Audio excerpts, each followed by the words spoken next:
Hello and welcome to Cage Fighting. It's your main man Andy Gillard here. Hope everyone's keeping well in the world right now. Hello, everyone, and I already getting the feeling I'm going to be on my own, defending my honour and fun films honour. At that, let's say good films because it's not good films whatsoever, is it? Let's get it out No. there right away. But yeah, I think I'm going to be outnumbered today. So hello, everyone.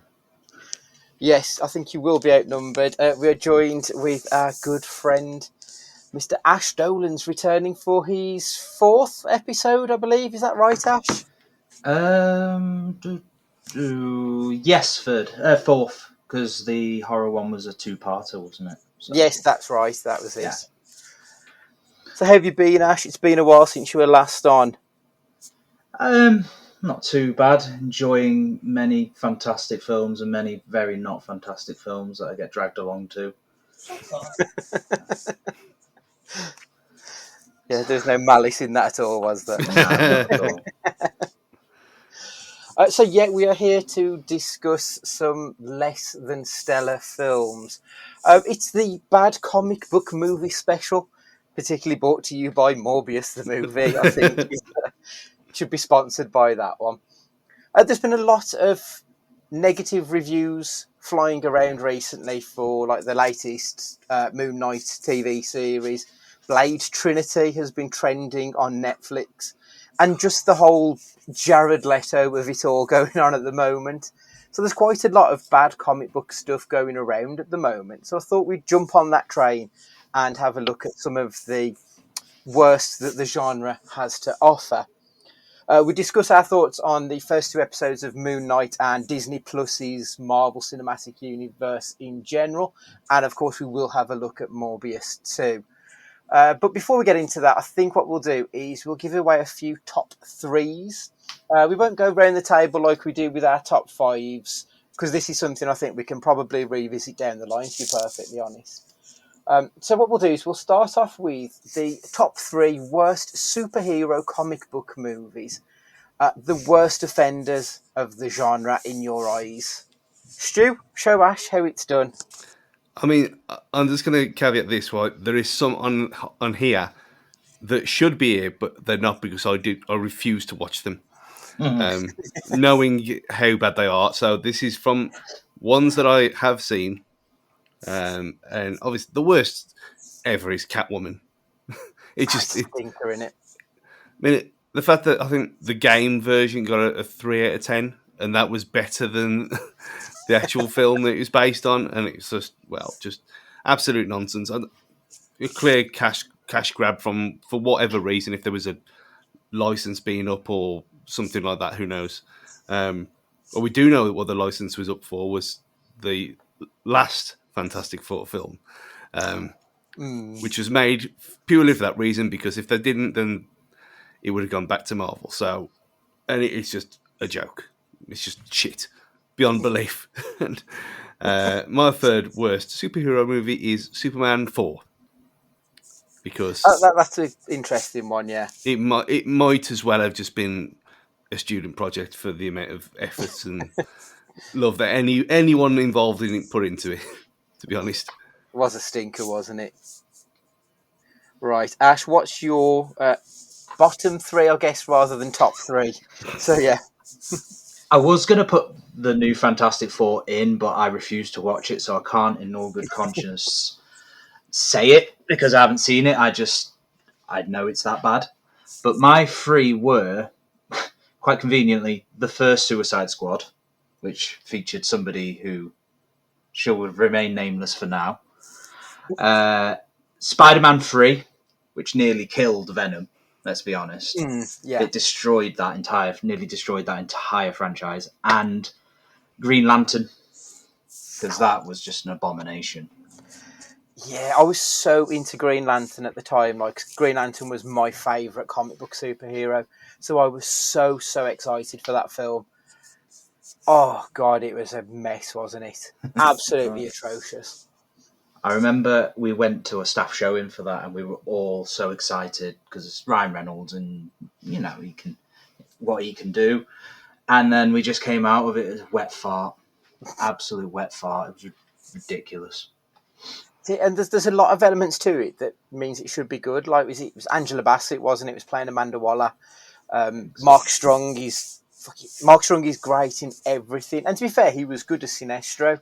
He just wasn't given the source material to do anything with it. No. No. So my 3 damned films, I've gone with films which I had probably the highest expectations, but was delivered the most rock bottom of rubbish. I've got to put a TV show in there because Gotham is the absolute pit. Like, as a huge Batman fan, and I was a big fan of Smallville, going into Gotham, I was like, right, I'm properly up for this. This is going to be the best thing ever. And it was such a damp squib. It just didn't deliver anything at all from what you wanted. The only reason that it's tangentially Bat related is because they had the Batman kid in there.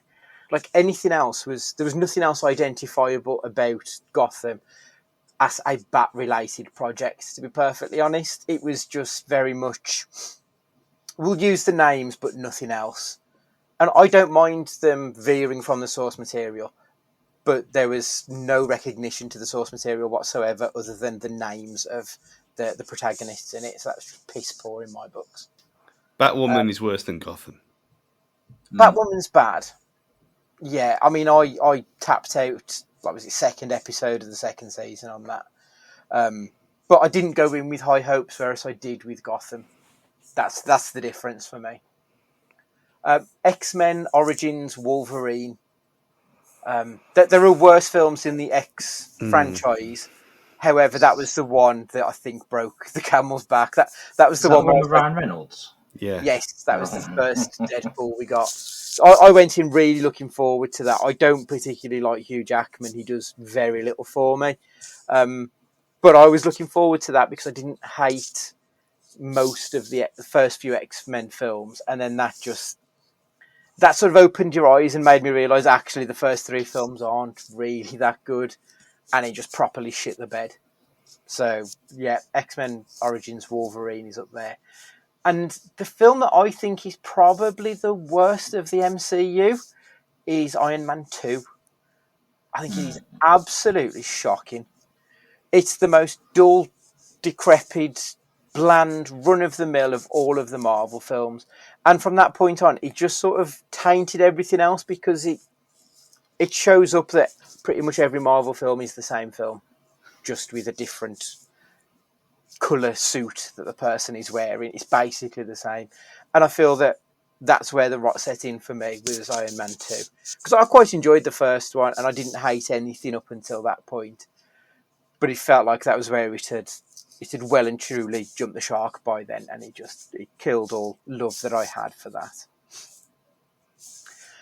You've both mentioned, though, the Fant4stic film. What an absolute abomination of a movie that was. And it's quite interesting that the studios have done that twice with Fantastic Four. They did the one that they released, which I genuinely think there is a film in there. It's just muddied by the studio interference on it. The first half of that film is okay. Like, it's not terrible, but it's not great either. And then it's literally the halfway point where it jumps 12 months into the future and the film just dies on its arse from there. It's completely dreck from that point onwards. Like I said, I do think there would have been a decent movie in there, but because I had such low expectations, it was never going to make my list. But obviously, the Roger Corman film from I think it was the early 90s, so it was the first time that the studio made a film purely because they wanted to keep the rights. And that film was never released, but on the dark corners of the interweb, you can find that film. Have either of you seen that movie? No. There's been the only time I even heard about this was about a year ago, when someone put an old Captain America film up as well. Yeah. And then it was linked to this Fantastic Four thing that I'd never heard of at all. And there was a made-for-TV Spider-Man film as well, which I remember watching on telly years and years ago. Yeah. I used to But quite like the old school Spider-Man. Is it like 79? Was it? I think possibly something like that. yeah, Yeah, but I would thoroughly recommend the Roger Corman version of Fantastic Four. It is both the worst and the best of the Fantastic Four films, because at least it is a B movie that was never intended for release. So they kind of just swing for the fences and go balls out. Whereas the two with Julia McMahon were just boring, and that latest one was just a complete swing and a miss.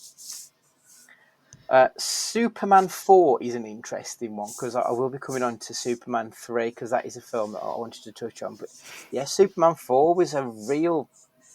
It felt very much like the studio had run its course there. They didn't have any money left for the project, and they just sort of wanted to carry on somehow. Stu, why is it one of your... Did you say it was your worst or your third worst? I can't remember. it was my third worst. It's when Superman Returns was kind of being mooted, and I thought, okay, I haven't seen these films for a long, long time, and obviously 1 and 2 are great, and they're still, in their own way, they still stand up. The third one's, it is what it is, but this is just, I think, because it is so cheap and it's so bad and no one cares, that everyone's phoning in the performance, and I will get to that later, but it's just every single thing about it is bad, and it's really, really bad, and I couldn't even watch it to laugh at it anymore, because it's not funny. It's just shit, and it annoys me. And it's why I didn't buy the Superman box set to go with all the other stuff over there, because it's. I mean, there's other films, obviously. I know people are going to be shocked that I've not put Eternals there, but Eternals is not bad in the sense of worst films. It's not a good film in any way, shape, or form, but it's not one of the worst superhero films whatsoever. Superman 4 very much is. Ash, you singled out Spider-Man 3 from the original Sam Raimi run. Yeah. Yeah, I mean, that... The thing is with this, obviously you'd said that it nearly killed Venom before it got going.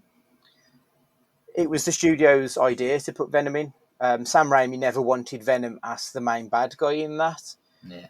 It's very interesting that it was treated with such apathy, I suppose is the word. I don't know whether it doesn't help, because I'm not a big fan of Topher Grace, and I don't think he helped at all, really. It just didn't have... I suppose when you've had Tom Hardy given the performance that he did, and you can see what he can be, to have it so watered down, it just made it dull. Yeah, I wonder if there's something of... Like, there was a change in the times at that point. We'd been through the light and airy early days of Spider-Man, and we were still doing that. Like, when was that film released? Like 7-8 years after the first one. And it doesn't feel like there's been any evolution to the style of the film. It still felt very cartoony, and I don't think cartoony works for a character like Venom. No. One of the films that I mentioned was X-Men Wolverine movie. Obviously, we've had a few absolute stinkers in the X universe. Stu, where would you put Wolverine in the list of the X-Men movies? It's in the bottom 3 or 4 easily. If Dark Phoenix didn't exist, then it'd be rock bottom, wouldn't it? And I don't think Apocalypse was that great either. No, it wasn't. Do you count New Mutants? I haven't seen it. I don't know. I had no interest in it whatsoever for this reason. I'd completely forgot about New Mutants, to be honest. But yeah, that's a good point. And it was the same with Green Lantern. I've never seen Green Lantern because I know apparently how bad it is, and it's even one of them that I can't summon it within myself to make myself annoyed for no reason. Yeah, I mean, that was another one. The game of X-Men Origins Wolverine was excellent. I had that. It was brilliant. Yeah, And it's one of the reasons I've still got my PS3 available and willing to play, just in case I want to bash one out on that again. Because I've still got it still all works and everything. And it was great, but the film itself, I think it was just a miss for a lot of reasons, not just one main one. And you can't really put your finger on it because it should have been good, but there was just something missing. What they did to Deadpool was whatever. But yeah, there just something wasn't quite right, and I've never been able to put my finger on it. And I remember when whoever I went to the cinema to watch that with fell asleep, and I It's always can't even bad, remember right? who it was. So that says it all, Speaks really. volumes, doesn't it? Yeah. Okay. So what we'll do next, we'll talk about our top 3 worst performances in comic book movies or TV shows. Ash, start us off. I have 2 for the same person in separate films, and it's both Jared Leto. For Suicide Squad, of course, and then probably go into a bit further in Morbius.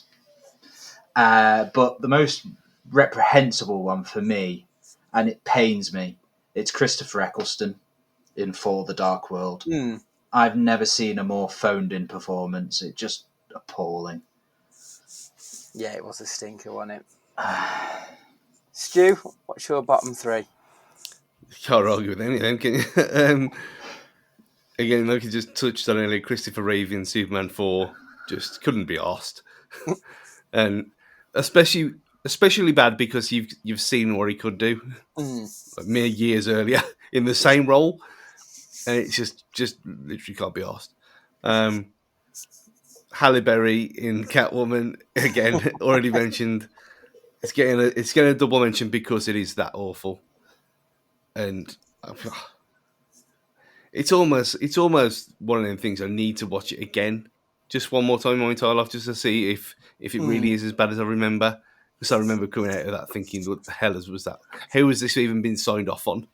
And the third one is old Bat Nipples himself, George Clooney. Yeah, Cloontang. I love Clooney, but Yeah, no, not at all in that one. My 3, David Mazouz as Bruce Wayne. I want to punch that little cunt's face. I fucking hate him. He was so uncharismatic for someone who he's supposed to be. I mean, obviously he's gone through a trauma, but he doesn't show any signs of trauma. He's just one note throughout the whole thing. Terrible. he's a kid. Yeah, but I mean, he's still supposed to be acting. Show me that you're upset. And at no point did I ever think that kid's parents have been murdered. Like, he just was shit. Elizabeth Olsen, Wanda Maximoff, I don't know why she gets the plaudits. She's absolutely terrible. Her face barely moves in any of her performances. And it still bugs me, that awful accent that she did, and then just randomly dropped. And then when she was questioned about it, she said, "Oh, Black Widow taught her how to speak with an American accent." If it didn't happen on screen, it didn't happen. That's just bullshit because you haven't done your job properly. And the other one I've got is Sophie Turner as Phoenix / Jean Grey. Sophie Turner's not a good actor at all. Even watching Game of Thrones, which I like Game of Thrones, but she's terrible in that. But the character that she plays, you can get away with her being a stony, hard-faced bitch. That works perfectly for Sansa Stark. But for Jean Grey, a woman who's going through a cosmic-sized mental breakdown, to just sort of keep it a monotone voice throughout was terrible. She was absolute dog shit in that film. Really awful. Obviously, Ash, Eccleston, we're all 3 of us, we're big Doctor Who fans. I don't know if it's a controversial thing to say, but Eccleston is probably the best actor to have played Doctor Who. Like, he's the one who's got the most chops, I would say. Maybe between him and Capaldi. So I would have expected great things from him. Is it a case that he was bad, or was the writing bad? I think he was cut off at the knees a little bit. There's not a lot for him to sink his teeth into, really, because I think, if I remember rightly, he spends half the film asleep / resting, doesn't he? And then he comes mildly alive. But you can just tell with him that where he's just like, I can't be arsed with this. This is falling off the face of the earth. But you've seen some of the episodes in Doctor Who where he's giving it his all, and to compare the two, it's just night and day, isn't it? It's worlds apart, isn't it? Yeah. I mean, You've got to agree. Yeah, I mean, it's almost like he's gone straight from Gone in 60 Seconds to Thor: Dark World. I forgot he was in that. Yeah. God, yeah. Who else have we got on the list? So, yeah, Jared Leto. I know we'll come to him a little bit, but he's a serial offender, isn't he? He's had 2 cracks at the whip of being the Joker. Did he redeem himself in Zack Snyder's Justice League, Stu? Well, I mean, it's 5 minutes? I mean, that's probably more screen time than he had throughout the whole of Suicide Squad. Yeah, fair. I didn't mind it. That whole dream sequence didn't really have any reason being there. I mean, he wasn't bad when he was during that part, but yeah, that's the best it's got in a kind of semi bootleg outtake. It kind of says it all. It really does. Ash, what were your thoughts on the Joker in Zack Snyder's Justice League? It's hard to say. It's hard to say, really, because like he's only there for what would say 5 minutes or so, and you're how far into that film at that point? Yeah, the fatigue's got to you. At that point, you're just like, oh my god, what? Why now? Why now? At this point, he wasn't as bad as Suicide Squad, but that's not hard because that was appalling. No, I'm not a huge fan of either version of the Joker in either film. Sorry, they seem to put him in the Justice League purely to have him make a joke about sucking Batman's dick. I'm like, really? Is that the level we're at? And then I remember it's Zack Snyder, so yeah, that is the level we're at. So yeah, absolute stinker, that one.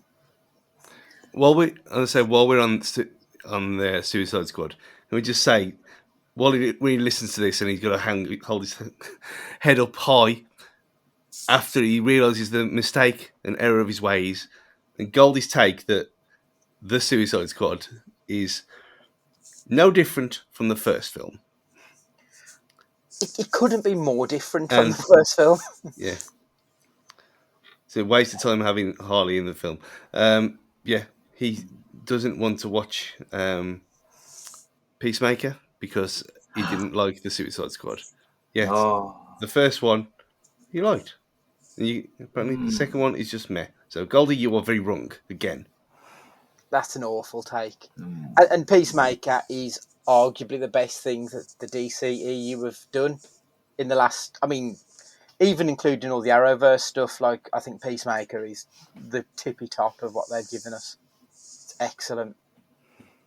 Have you seen, for going back to Sophie Turner, have you seen the rumours that she's been seen out and about with her dyed red hair again while there's been reshoots for Doctor Strange? Oh, fuck yeah. Oh, dear me.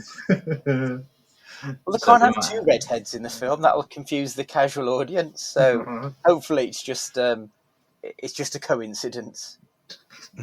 Oh, dear me. This podcast will be going out a few days before Multiverse of Madness hits. Stu, you're obviously very much looking forward to it. Is it a day one watch for you? Probably, yeah. I was just checking the old calendar, but no. It'll be day 1 or 2. Let's put it that way. It'll be phone on airplane for a couple of days if I don't watch it day 1. But yeah, everyone following the Twitter accounts, I do not tweet on that thing ever, so it's all him. Just get it out there before we all know exactly what's going to happen. He's going to hate it anyway, even if it's the best film of all time. So there we are. I won't. If it's a good film, I will give it its due. But the problem is, generally speaking, they're not. Ash, I take it you'll be dragged opening weekend to see Doctor Strange. Opening day, the tickets have been booked.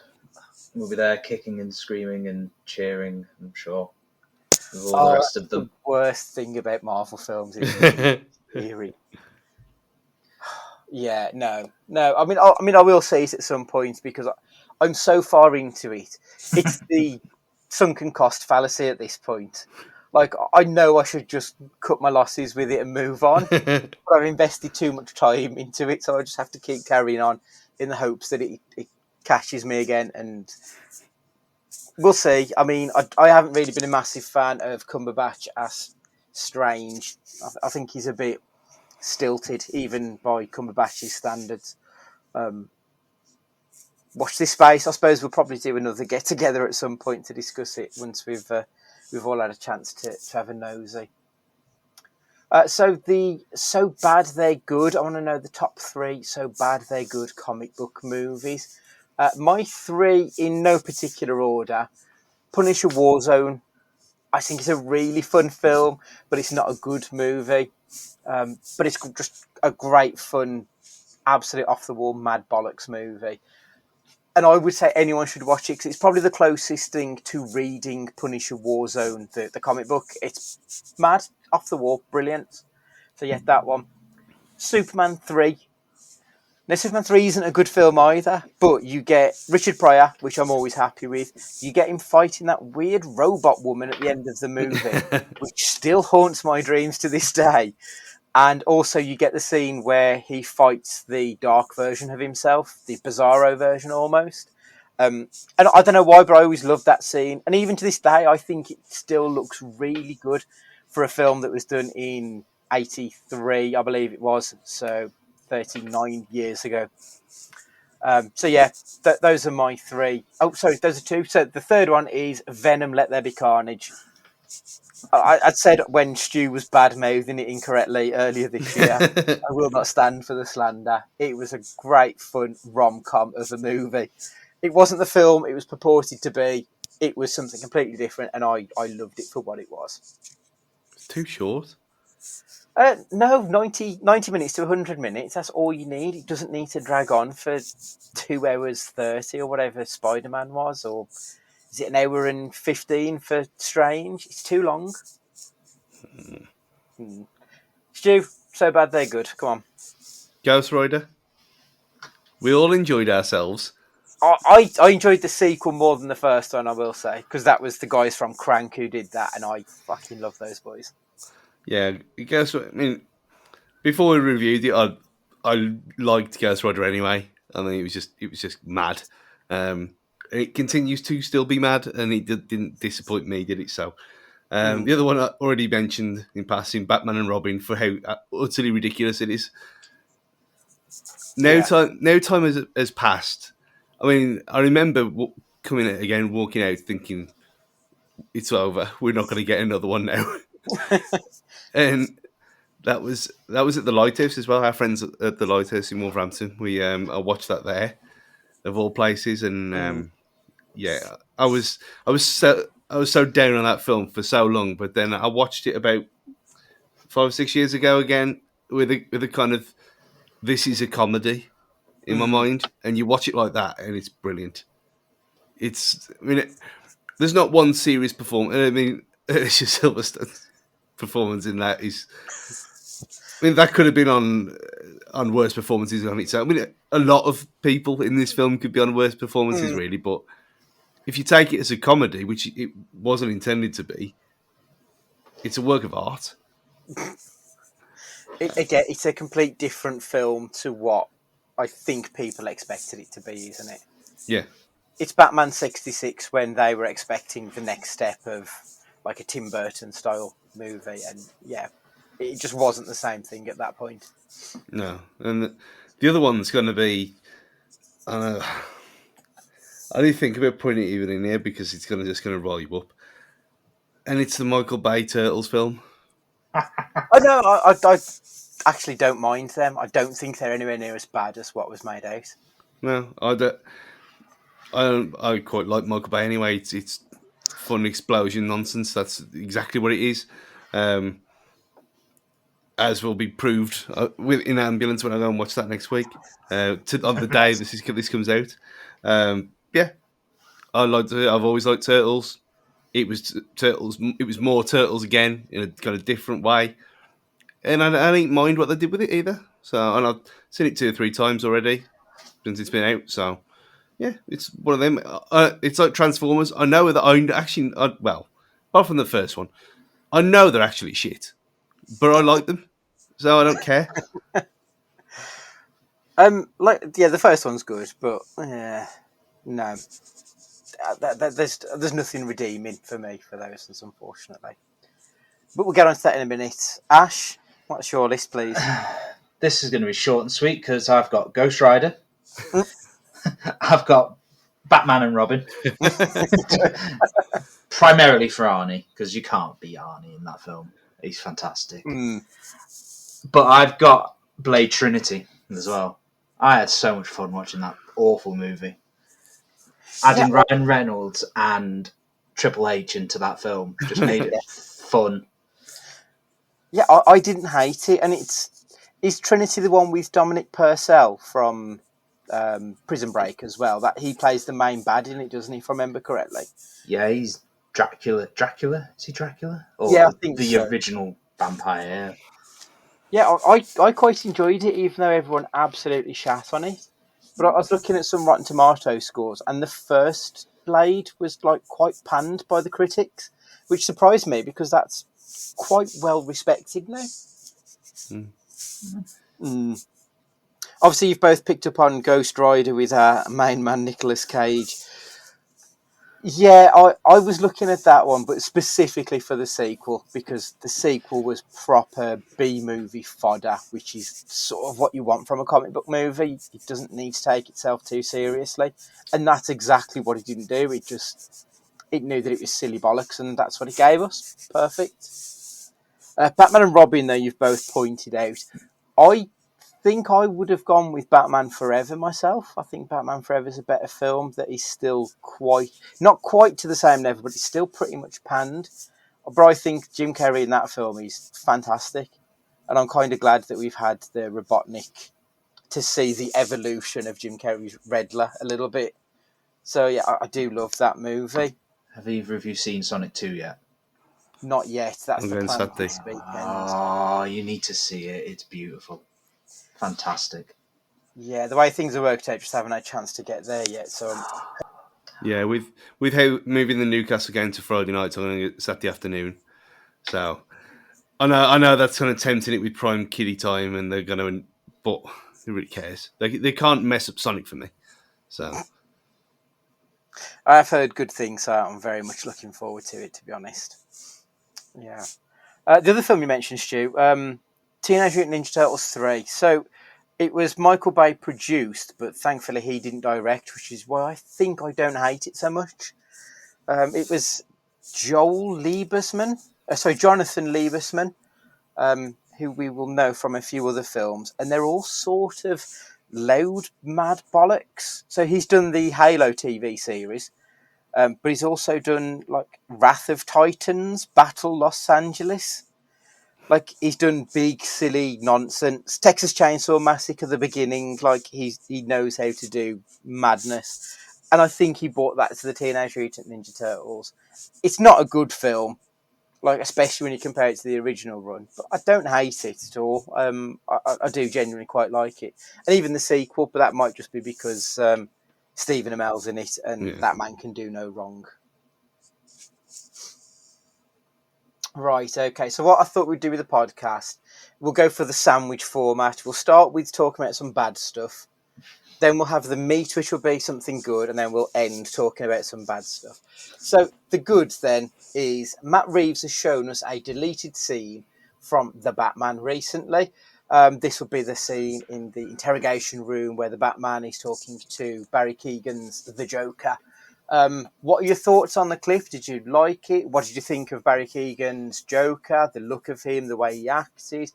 And ultimately, were they right to cut that scene out of the film? or should they have left it in? Stu? I thought it was superbly acted. I don't think you can say anything bad about the performance. It was superb, like the rest of the film was. It's the only problem I had straight away was, oh, okay, this is. Someone brought this up a couple of months ago about how it was another film with a bad guy who's disfigured and he's Trigger and it's all ableist and all this kind of bollocks. Mm-hmm. It's the Joker. He's got scars. We all know this. It seemed a bit too much for me. I know they've got to differentiate it with the others and everything like that, but okay, fair enough. His face looks horrific. He's obviously quite tapped in the head. But it worked. It worked for his performance. Did it have to be in the film? Absolutely not. And I completely understand why it was cut out. I said when we talked about the Batman that I didn't like the fact that he was even there in silhouette laughing, and that it was a waste of time. It's just because the Joker doesn't have to be in every single thing all the time, over and over again. Performance, can't fault. Is it relevant? No. And I'm glad it was cut out, but the fact that it's now out there, does this mean, does this count now? Is this going to be included in the next one? Who knows? But we all know that he's been cast, so it's kind of, why put this out now if it's not going to be canon? It doesn't really make a lot of sense. I think as well, Matt Reeves has confirmed that it is definitely Joker rather than just another Arkham inmate who could be somebody else. They have confirmed his character. I do agree with pretty much everything you've said, to be perfectly honest. I'm glad we got to see it, but I'm glad it's deleted. And I hope they don't do a director's cut and put it back in there, because it feels completely unnecessary to the story.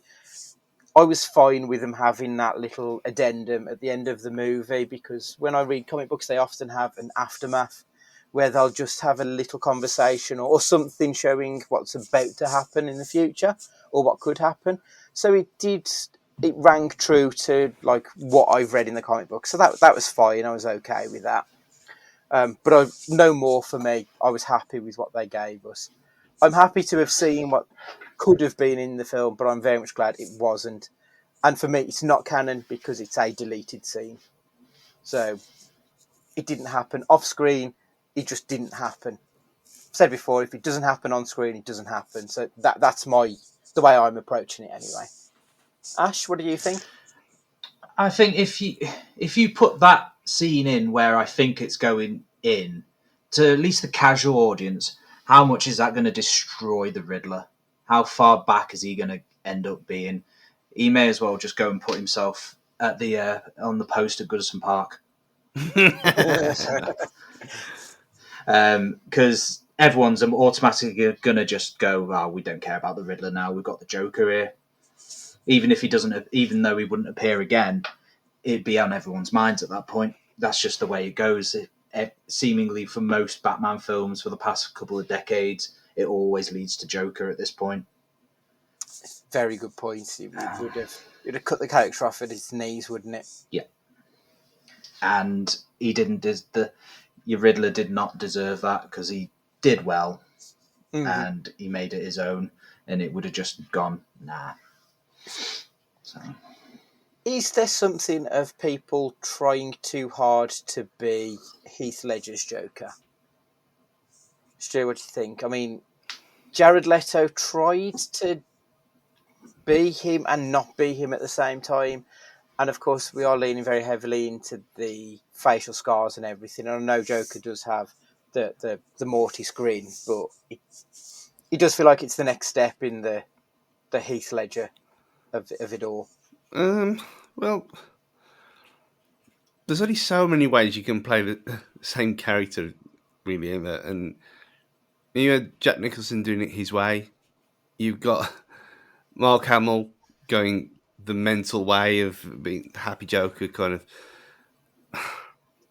Heath Ledger was dark anyway, and you ain't going to have anything other than a dark, grimy villain in this universe, are you? So I don't think they've got much range to change it more than what Heath Ledger already put in before. So I don't blame him for doing what he did.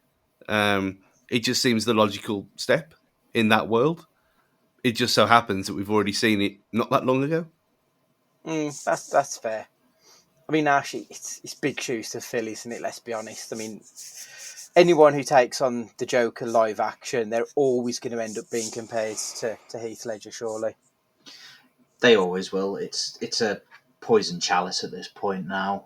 It'd be, how do you compare to him? It's the Sir Alex Ferguson effect, isn't it? Really. Yeah, You'll never fill his shoes at this point, or it'll take a fantastic job to do it. Which is why she should possibly not be in the next film. Possibly at the end, maybe breaking out, keep him away for a little bit longer, make people want him a bit more. Yeah, I'd be fine with that. There's been rumours, apparently, that the next film will include a Robin as well. I'm not sure how I feel about that, because I do feel like Robin needs to be a 10, 11, 12-year-old boy or girl if they wanted to do a gender swap, because there have been female versions of Robin throughout the history of the character. I'm not sure, because we've had Hit Girl, so I don't know if I want to see another kid superhero, because we've already had the best one possible. So I don't know. Stu, would you want Robin in the future? I don't want Nightwing for a change. I suppose. I mean, that could jump straight to a Nightwing and have like Dick Grayson grown up. Yeah. They've already messed around with the law anyway, so they do what they want. He could have been raised somewhere else, and he could have been raised by someone else, and it'd just be another vigilante in that world, and then come together that way. Do it that way round. I don't know. This is saying you have to do the same thing over and over again. I said when we talked about it before, it reminded me a lot of the Telltale games in how they kind of mix things up a bit more than you normally expect to see. So that's what I'd rather have that than Robin again.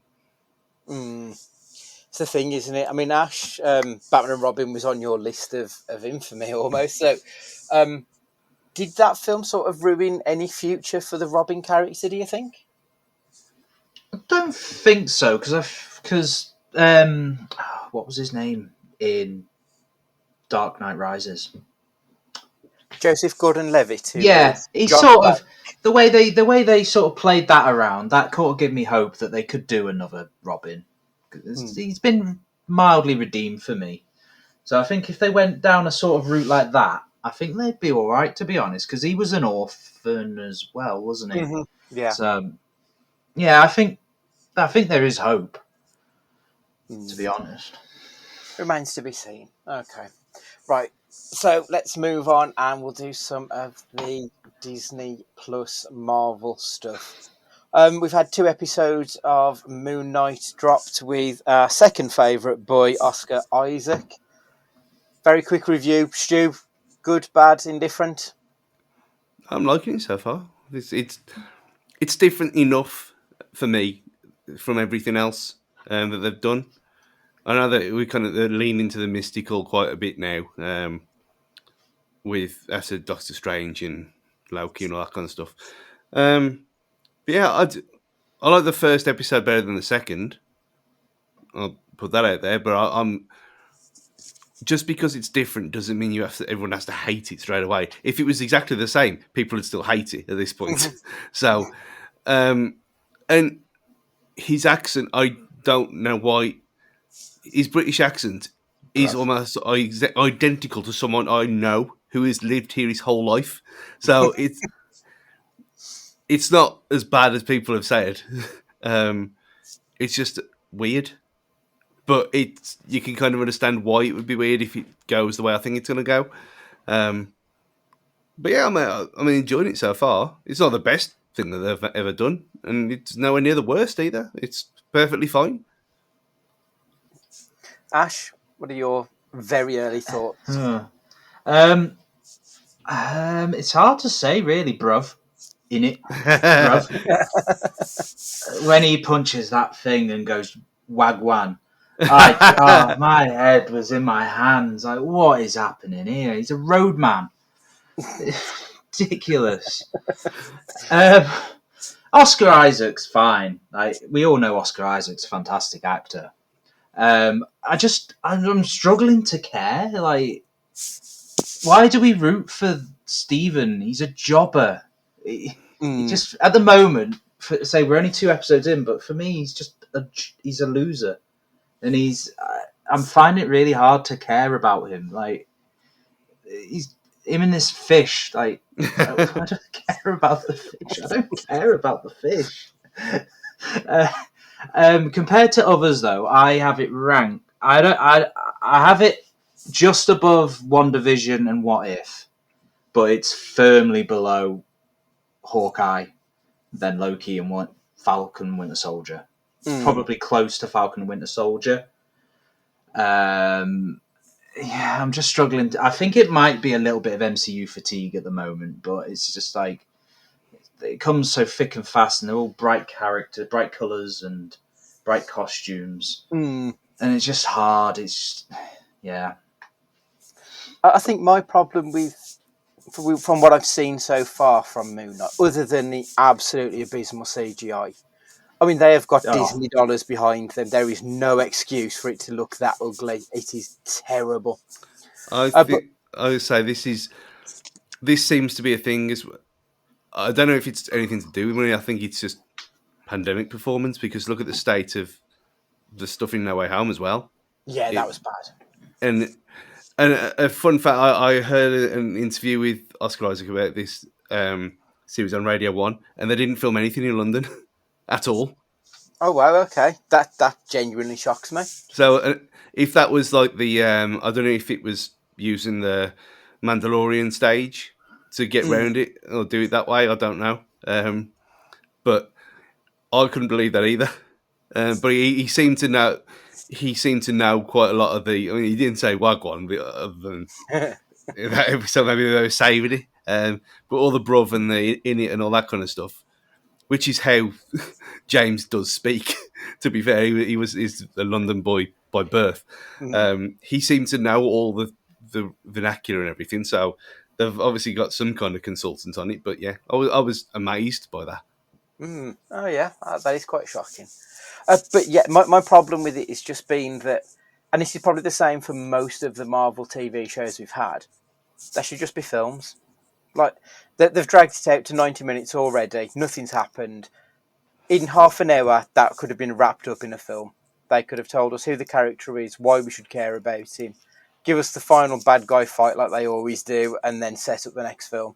But instead, they're going to drag it out for 6 to 10 weeks and try and feed us the tiniest amount week on week without really moving the storyline on. And as Ash has said, it makes it really hard to care when there's just no real plot progression. And I don't feel like I know anything about any of the characters after 90 minutes worth of TV.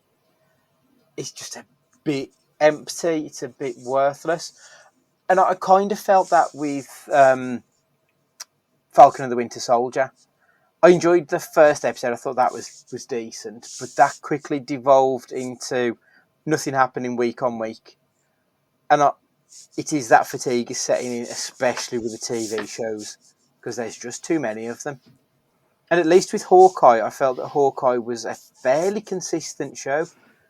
It probably wasn't like... It didn't have the biggest peaks, but it didn't have any troughs either. It was just like a solid 3.5 to 4 stars each week. It was a decent show. I enjoyed that. Stu, where will you think that Moon Knight's going to fit in the pantheon of Disney? I've got it 4th at 6 at the minute. It's just too early to say. I mean, I've got Hawkeye as undisputed number 1. Yeah, no question there. Falcon and Winter Soldier, I seem to enjoy more than most people. I've got that 2nd. Loki 3rd, then Moon Knight. I think that has got potential to change around a bit. And then What If? Even though there was some good episodes, some quite shocking ones, like the Hayley Atwell one. And then obviously WandaVision, rock fucking bottom, where it deserves to be. So yeah, I I think. didn't even finish What If, and that is still above WandaVision.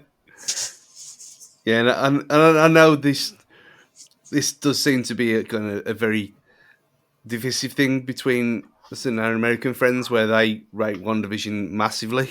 And Mm, maybe it is that kind of because it was what they grew up on, and they've got more to reminisce about with that the first two episodes especially. But who knows? It was shit. It's staying there at the bottom. So yeah, I think at the minute Moon Knight is. I think it says a lot where I didn't instantly get home and watch it straight away, like I mm. did with Hawkeye. Hawkeye was as soon as I finished work, straight at home, straight away. First thing I'd do. Yeah. Again, same with Mandalorian. First thing, home, watch it. With Boba Fett, that didn't happen. It was the next day or whatever during the next few days. So it's one of them. It's all right. It's an hour a week. It doesn't offend me. It keeps you going a bit, but yeah, it's. I don't think they should try something different with. I don't know, have it as like the Jimmy Savile documentary. That's 2.5 hour episodes, so Mm. 3 hours altogether with a natural split in the middle. Maybe why just do that like an event series of 2 or 3 episodes rather than Good 6. idea, actually. You know, they can do whatever they want. Yeah, It's their streaming platform, so they own the format, don't they? So yeah, why wouldn't they try something fresh? yeah, I'd like to see them do something like that, like 3.5 hour episodes, like Sherlock. Mm. I'd be all up for that, to be honest. That'd be so much more interesting than waiting each week for something I don't care enough about to immediately jump onto. Yeah, Yeah, I'm in complete agreement. And as well with Hawkeye, I mean, I've said many times on here that Jeremy Renner can fuck off. I didn't start watching that until I think it was the 5th week of the show. And I played through 4 episodes in one night because once I started, I was like, actually, this is really good. And it probably wasn't because of Jeremy Renner. I think it was more to do with the rest of the cast, and it were all excellent. But yeah, that is comfortably the number one Marvel TV show so far for me. Obviously, we've got a few more TV series coming up. Next up is Ms. Marvel, which we have had a trailer for. Stu, have you seen the trailer yet? obviously not. It looks proper shonky. Ash, sorry, you've seen it, yeah? I actually haven't. Oh, No, I've kept away from that one because I played the game. I played the game not recently, and obviously Miss Marvel's the main character of the Avengers game. So I've kind of had my fix of Miss Marvel recently. So so you've had enough of it before it's even yeah, started. yeah. Yeah, it looks really, really shonky. But then, as we've already discussed, a lot of the CGI lately has looked less than good. She-Hulk's coming up. Haven't really seen much of that other than a still from it. Ash, are you looking forward to She-Hulk? I am a little bit because isn't that going to be Bruce Banner potentially bowing out there? Allegedly, yes. They believe Yeah, he may. His I contract think will be up. that could be the tag. That could be the big pull. Then really is get a bit more of Bruce Banner before he goes. Yeah, Stu, in She-Hulk, we're getting Tim Roth returning as well. I feel like we never really got to know Abomination, and he could have been a much more interesting character. But then again, we can say that about every Marvel villain, almost every Marvel villain that's ever been. You'd be looking forward to seeing Tim Roth return, surely? Yeah, I mean, when I did my rewatch over lockdown, when I watched them all within the space of 3 months, I'd forgot how good he actually was because it was such a long time ago, um, and I'd never done it with all of them back to back to back like that. And yes, to have him back now after 12, 13 years, it'll be, I think, by the time it comes out. Mm. Yeah, well, I liked him, Roth. Anyway, he seems he's a decent actor. He seems a relatively normal bloke as well for someone like that. So yeah, bring it on. That one's more intriguing than any of the others. Just for the fact that how are they going to approach this one? With Yeah. it being so CG heavy, and are they just going to cap it off and have it like the opening scene of Falcon and Winter Soldier and have it? Oh, that's your lot now for the next 6 weeks. Are they going to play the money into this one? Who knows? But yeah, interesting. I looking forward to it just because Jamila Jamil's in it, and I was a big fan of The Good Place, and her Tahini character I thought was wonderful. So I'm really looking forward to that. 10 episodes, so I'm guessing that might be 10 half an hour rather than 45 minutes. Especially because they'll likely be, as you say, quite CG heavy because they're going to have to CG the Hulk as well as She-Hulk and then probably Abomination. So there's going to be a lot going on there, I imagine. Secret Invasion is coming along at some point later this year. We don't know much about it other than Sam Jackson and Ben Mendelsohn, Olivia Colman and Emilia Clarke are all going to star. It's a good cast, if nothing else, wouldn't you say, Ash? That's not bad at all. That one's filming over here, though, isn't it? I believe so, yes. Yeah. I'm sure I've seen pictures of Samuel L. Jackson being spotted. Was it in Leeds? Was it? I can't remember where they said. Stu, they believe that Samuel L. Jackson may be bowing out of the MCU following Secret Invasion. He's been a good servant, I suppose, to the MCU, wouldn't you say? Yeah, he's. I mean, I'm amazed he's still involved. To be honest, after all this time, and you think there's been quite a few natural ends for him to leave, and he still comes back for more. Yeah, He extends his contract as another 3 films, and then waddles off into the distance, and then comes back again. But yeah, I think you look at the age of these people now that it's kind of time to just move it on a bit. I mean, we can always replace him with David Hasselhoff anyway. We've done it before. yeah, very true. Yeah, Should they have ended him at the end of Endgame? At the funeral? Yeah, there's quite a few characters that could have offed at the end of Endgame, to be honest, but that would have been a good jumping off point and then have a complete fresh start down the line. He should have just given the badge and the gun or whatever to Kobe Smulders at that point. That would have made more sense, wouldn't it? The last one I will mention, there are a few others, but X-Men 97. I don't think it's technically MCU, but that's the next big thing that I'm probably more excited for that than I am anything else that's coming out from the Marvel Disney merger since. I love the original series, and that theme tune absolutely slaps. It has to be the theme. If they haven't got the theme, then it's all over. Oh yeah, bin it. If you ain't doing that theme, then it's just not worth the effort, is it? I think they've even got back some of the original cast for it as well, which is fantastic. It's exactly what you want. I cannot wait to see that get picked up. Stu, surely you've seen the original X-Men animated show. It's class, isn't it? Yeah. And well, now everything's canon now, so everything counts in its own little way. Especially with all the. I mean, we even talked about the Marvel Netflix stuff, which now counts as well. Again, which if it does count, then where do we put things like Daredevil? Because that's got to be second or third on the list. Yeah, good point. I'm sure I've heard a rumour that the Daredevil they'll be bringing into the MCU will be via the TV series again. So they won't be giving him a movie; they'll be giving him a 4th season of his TV show. I think I'd rather have a film, to be honest, at this point. It depends if they're all back, because they do work well together. And to be honest, I never watched. I gave up after season 2 of Daredevil. You know, the supporting cast in Daredevil works a lot better. I don't think that would work on as a film.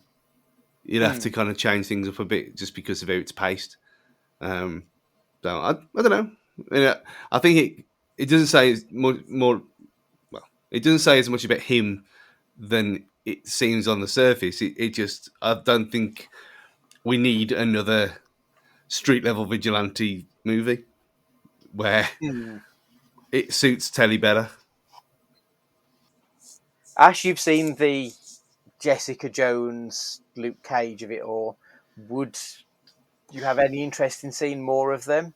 I'm currently rewatching the Daredevil / Defenders era, but it's hard really because Iron Fist was an abomination. So boring. Daredevil, I think Charlie Cox deserves a proper go because they teased it in obviously Spider-Man, and that got a big pop in the cinemas for just what, a hand movement near enough.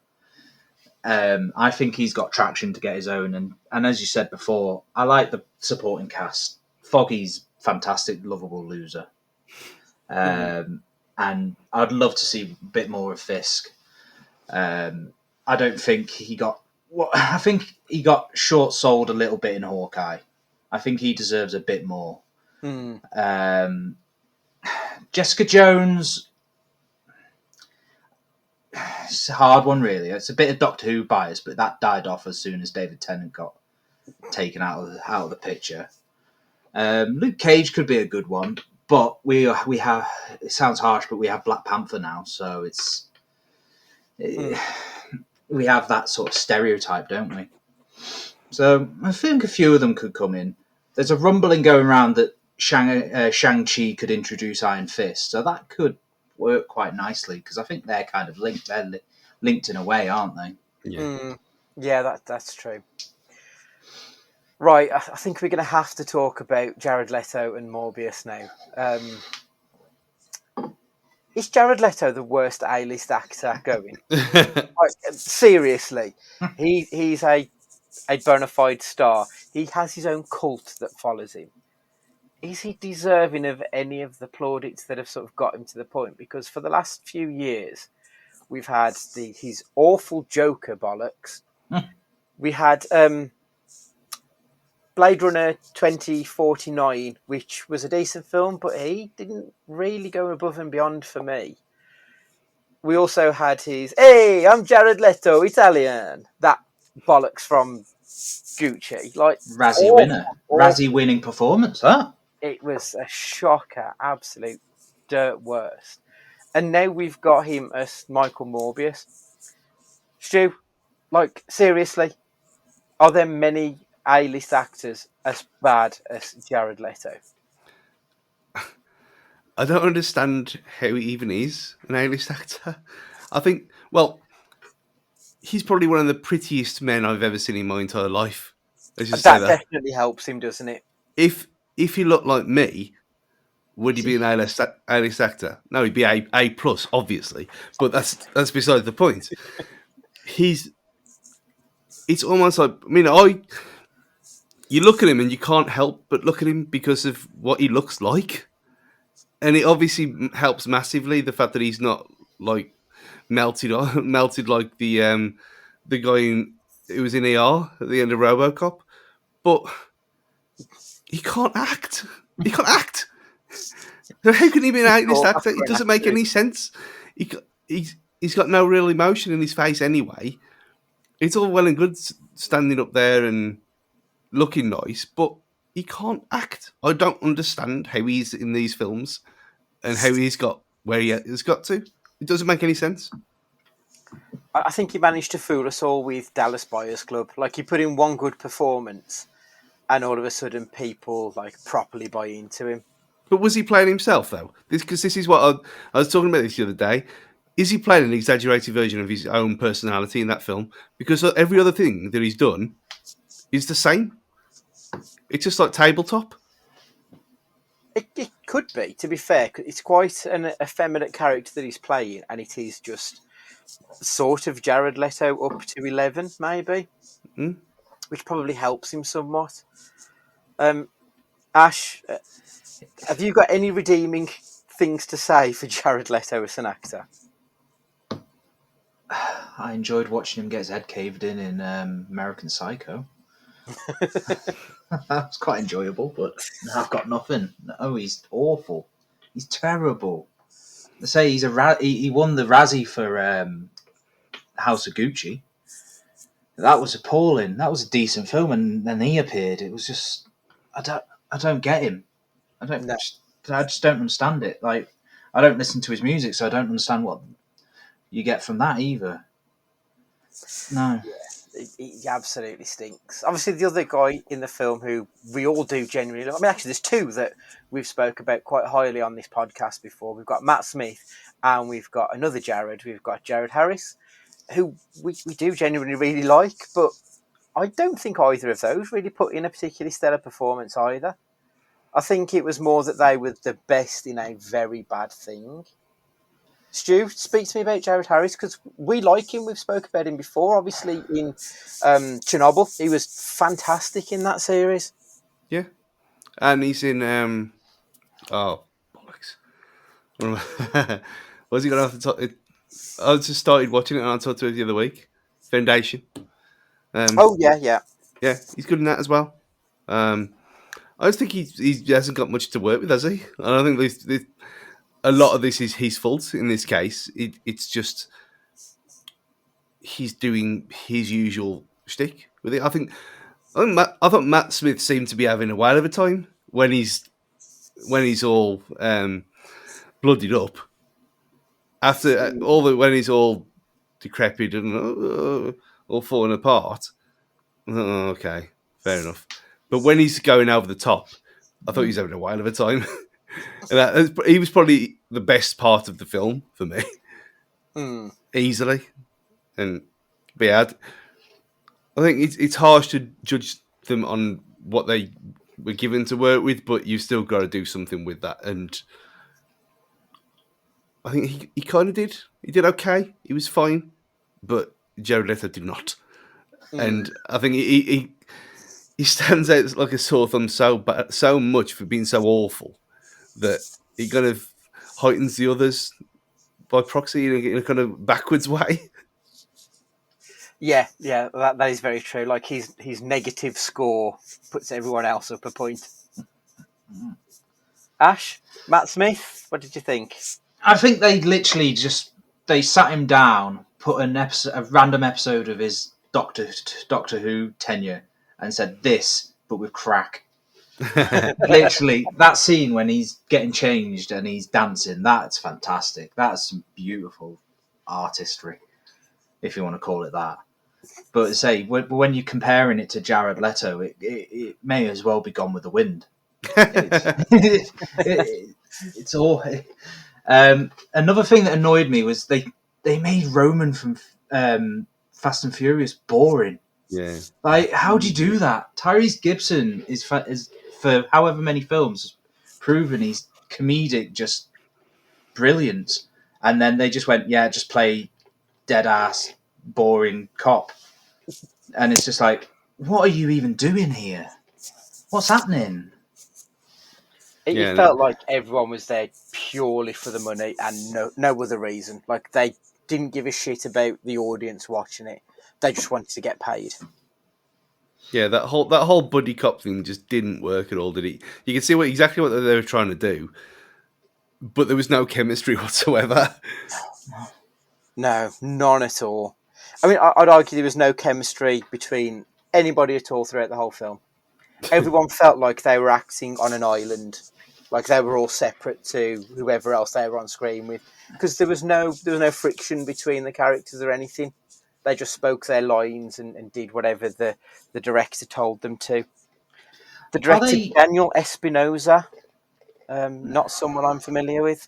No, never heard of him before, and if this is what he's got to work with, doesn't stand him in good stead, does it? Even looking at his IMDb page, he did Life, which I think is that Chris Pratt. That's really good, that is. Oh, Jake Gyllenhaal, Rebecca Ferguson. It's not the one I'm thinking it was. It's the one. It's the space one. Yeah. A bit like like Venom origin story. Oh right, okay. Child 44. Everything is coming in with like a 6.5-ish, like very middling, and then he's done Morbius, which is currently on a 5.2 on IMDb. So it doesn't fill you with hope, does it? We'll talk about something spoilery now. I say spoilery, but it's not really because it was in the fucking trailer. What's going on with Michael Keaton in this movie? why show us in the trailer that Michael Keaton's Vulture is going to be in this movie, and then not put him in the movie until the post-credit scenes? What was all that about? To sell tickets. Is that all it was? I think so. I think it was just to try and get people to come in because they think, oh, there's going to be a multiverse reference and they're going to team up or whatever. I think that's all that it could have been. To blatantly just bait and switch us until the end and go, ha, look, here he is. It's like, why put him in the trailer then? It's ridiculous. Mm. And I do wonder if this has kind of added to the hatred of this film. I mean, it doesn't deserve to be a score that bad. It's not that bad a film to have that score on Rotten Tomatoes. But I didn't know. I didn't know anything about the Michael Keaton stuff at all. Of course, you wouldn't have seen the trailer, would you? No. So seeing that afterwards, I thought, oh, that's interesting. And then then when you said it was in the trailer, I went, what? Mm. And I looked at it, and the first thing that Tara said to me after, friend of the show, was, "How was my boy?" I went, "Well, he was in the post-credit scene. What do you mean?" I'd completely forgot that he was in the film until it happened, even though he was like a fairly large part of the hype within the trailers, and it doesn't make any sense. So are we now moving on? Sorry, Ash, what are you going to say, mate? Haven't they cut out the poster in the background as well with the Spider-Man poster with the murderer graffitied over it as well? I'm pretty sure because that was in the trailer or the stills. Again, that was a big hype thing about the first image we had from Morbius was him stood in front of a Tom Holland Spider-Man murderer poster following the Jake Gyllenhaal Mysterio stuff, wasn't it? Mm.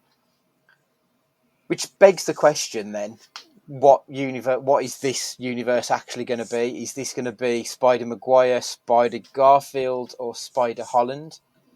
Like, I don't know where we are, and I don't know if I care. Like that, I think that's the biggest crime of this film, is it's kind of soured me on everything that's going to possibly happen for Sony, other than Spider-Verse, because that's going to be fucking amazing again. Stu, where do you think we're going next? To hell, probably this. I was trying to think afterwards. It was so bad I had to go and have a pint after, and it was. I went to Sainsbury's to buy stuff first, and then went to the pub.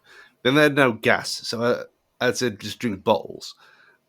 And so I had a lot of time to think about what I'd done to myself again on a random Thursday, and none of it makes any sense. I mean, obviously, it might make sense in a week's time when we've seen Multiverse of Madness. Why, if this is linked to something else, how certain characters have been, if some can come to our world, air quotes, then others can go to other worlds. Who the fuck knows? Timey-wimey stuff again. Mm. But I just don't see why this will ever be picked up again. After it's been so universally panned and hated. And they've done stuff like this before where in post-credit scenes that have not gone anywhere. And they've just been like a bit of fan service there, and they've abandoned it and never mentioned it again. It might be something to do with that, and we don't see Vulture ever again. Or he just comes back in through a portal and that was an adventure, or something like that, or like a little nudge, wink, wink, kind of. Well, that was a mistake. That's where I could see this going, because it's been such had a bad rap, and we haven't even talked about the effects and the CG in this. I mean, some of the first time they did the bullet time kind of jump cut thing, I went, is this like 1999? Is this 2000 again? What the hell is this? And then it slows and then speeds up again, but when it speeds up, it looks worse than it did before. You think, what are you doing? I know it's pandemic years and whatever, and we know that CG is going to kind of on its arse for the last 18 months or whatever. But there was no excuse. It was. I'll put in the group chat after. It makes the Scorpion King look good. I just don't understand the Death Eaters. They look like Death Eaters diving around, and that was 2012 and a kids movie, and this different ones like when he's wearing his prison gear, it's just an orange blur just driving around the screen. It's ridiculous. It was a very ugly film to watch, wasn't it? Like it was, like say, like I know we've been through a pandemic and things aren't going to be seamless, but come the fuck on, it did look better in '99 when The Matrix did it. Like it was infinitely better 20 something years ago. It just was abysmal. So I've got to ask you then, right? Morbius, does it crack the top 3 worst superhero comic book movies that you watched? Stu? For all how bad it is on by modern terms, I think the 3 that I mentioned are still infinitely worse than this. This is like the lowest. It can't get any worse than this now. This is the lowest of the low of this now interlinked multiverse universe, whatever. It doesn't count as MCU, thank God, because nothing can take my Eternals away from being the worst thing that they've made in house. But if it did, this has got every chance because it was a fucking joke. That's completely fair. Ash, are you sticking with the 3 that you originally chose? Just on goal difference, I think. It's literally it's not far away. I think Morbius stays up by goal scored or something like that. It's not far off though. Yeah, I think that's entirely fair. Like, I went into this film with pretty low expectations. I thought it looked dog shit in the trailer, so I was expecting it to be god awful. And that's exactly what I got at the end of it. Looking at the Rotten Tomatoes score, it's on 16% currently, after 211 reviews from the critics. The audience score, it's got a 70%. With over 2,500 reviews. Cultists. That's the only explanation, isn't it? Yeah. So the critical review at 16% will probably have it in the top 20 worst comic book adaptations, I imagine. Because Catwoman, I think, is the lowest. I think it's got like 2% or something. Yeah, it's got like one of the lowest scores you'll ever see. But yeah, same with me. Just because I didn't have high hopes, I don't think it breaks it. I went in thinking it was going to be shit, and it ended up just being shit. And I think I'll go to the grave thinking that Jared Leto is a charisma vacuum. He may look pretty, but there's nothing behind those eyes. Nothing to it whatsoever. Right, so I've got a quiz if you want to do a quick quiz. 3 questions on reviews. You have to tell me what the film is. I did find one review, which I wouldn't be able to use because you wouldn't know what it was. Someone in January of this year left a 1-star review for the Ingmar Bergman collection. The reason they left a 1-star review was they bought this film for a film major boyfriend, and he ended up cheating on her. So she gave it a 1-star review. Right, okay. So I think we will go with... Let me have a look. Okay. Stu, you'll go first. Okay. Why do American writers always villainize the British and denigrate the British Special Forces? Is it Little Dick Syndrome, envy, or both? It's a 2007 film starring Stone Cold Steve Austin. And I've got to say, I think it's a decent film. Sorry, Stone Cold. Yeah. I've only seen a few of them. Yeah, is he in the Expendables? He can't be the Expendables, can he? Oh, it's not the Expendables. That is a good guess, to be fair, because I think that's a similar time period, and he is in the Expendables. Is it the one where he's in like there's a? It's got to be. Is it The Condemned? Yeah. It's the Condemned. Yeah. There's a tunnel scene either. They're in a tunnel at one point. Yeah. Yeah. Like, the That's Condemned, cracking film. Yeah, that's what I was thinking of. But yeah. Okay, Ash, yours is I was not pleased. There were not enough penises. And this is a 2015 film starring Kevin Nash. Ah, which one? Magic Mike. Or is it Magic It's Mike not XL? Magic Mike. Stu to Steal. I need the specific title on this one. I haven't seen these films. I don't know. Oh, no. I know what it is. No, it's passing. No. I haven't seen it. It is Magic Mike XXL. It's the sequel to the first one. Because I've given you the actor in it, I feel like I need to have the specific title. Right, okay. Stu, I really wanted to see more of my favourite wrestlers, but it was a great disappointment to see them killed. A 2010 film starring Chris Jericho, Paul White, The Big Show, and Mark Henry. To be fair, this is very much geared more towards Ash than it is you. Yeah, So I feel like I've done you a disservice. I've Yeah, got 2010 film. It's a comedy film. Yeah. I'm trying to think of any films that I've seen them in. Because if this is one of them WWE in-house movie things, This one No. isn't. No, this one isn't. But they do make like a very short appearance before they all get killed. nothing. No, Ash, do you know which one it is? MacGruber. It is. Never even heard of that. Oh, you should watch it, Stu. You'd love it. It's dumb fucking bollocks. I really like that film. Will Forte is in it, and I do like him. And Maya Rudolph. Kristen Wiig as well. Yeah. There's one scene where MacGruber, his wife has died, and he goes to visit her grave, where he's visited by her spirit. And it's one of the funniest things I have ever seen. I will not spoil it, but you need to watch that film. It's fantastic. Oh, it's an SNL film. Yeah, most of the cast have done SNL, yeah. But yeah, it's brilliant. Back to you, Ash. This is rated a 12 when it should be a 21. A child is tortured and abused. The minor is kicked, stepped on, and has liquid poured over it whilst a ring of adult males laugh as the child is abused. What happened to morals and ethics? A 2017 film starring Dave Bautista. Oh, God. And I need the specific title on this one. Oh. Child is kicked.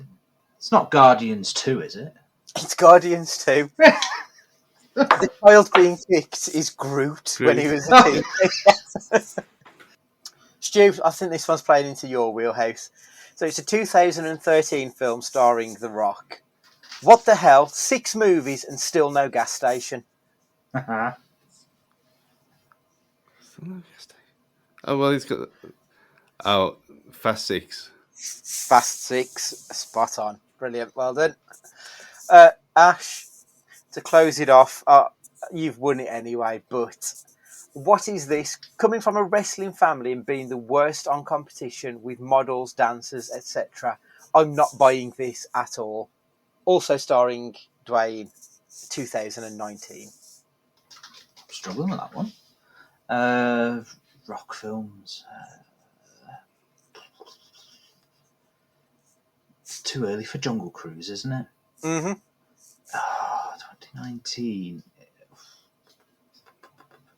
Oh, bollocks.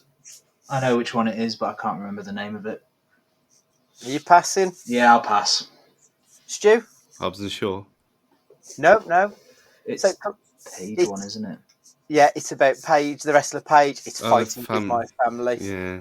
They were talking about the character struggling against models and dancers. Because it should be about proper wrestlers, obviously, like it always is. Right, okay. So we're all done this week. We'll be back with a normal question cast next week going forward. I still haven't figured out what Nick Cage film to watch next. I think it's going to be The Trust. It's The but Trust, yeah. We'll discuss it and see where it is. But I think I want to do The Trust just because if you've seen the poster for the film, Nick Cage has got a banging moustache on there. And that moustache in action. So yeah, I think that'll be the next. So we'll tell you next week anyway. We'll be back with a question cast for that one. So please make sure that you're subscribed on whatever medium that you're listening to us, please. And if you could leave us a review, we will love you forever. Thank you for giving us your time this week and every week. We truly do appreciate it. So for this week, Ash, thank you very much for joining us to discuss some absolutely dog shit films. Cheers for having me. Thank you very much. Stu, would you like to say goodbye?